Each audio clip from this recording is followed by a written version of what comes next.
At exactly noon, my shadow detached from my feet, not peeled, slid like oil abandoning water. I noticed because the sun was brutal that day, flattening everything into sharp black shapes. Everyone in the market froze at once, baskets dropped, conversations died. Shadows across the square stretched, then crawled toward walls, carts, people, anything that could hide them from the light, anything except mine. It stayed, pinned to my boots, twitching. An old man hissed, "Run!" and dove beneath an awning as his shadow yanked free and vanished under the wood. The bells rang.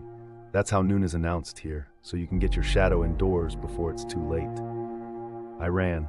The sun felt heavier with each step. My shadow lagged, tearing like wet cloth, fingers stretching toward shade it couldn't reach. When I crossed into darkness, it didn't follow. It stopped at the edge, shuddering. At sunset, shadows return. That's the rule.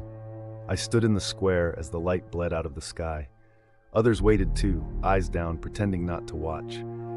Shadows slid back into place like obedient dogs. Mine arrived last. It attached wrong, too tall, too narrow. Its head brushed my shoulders. When I lifted my arm, it raised its hand a second later. People whispered. No one met my eyes.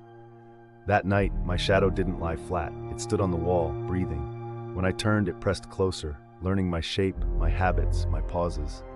The next day at noon, I hid indoors. I thought that would save me. The sunlight slipped through cracks, thin and precise. My shadow recoiled, peeling off again, but this time it didn't run. It waited. At sunset, it didn't come back.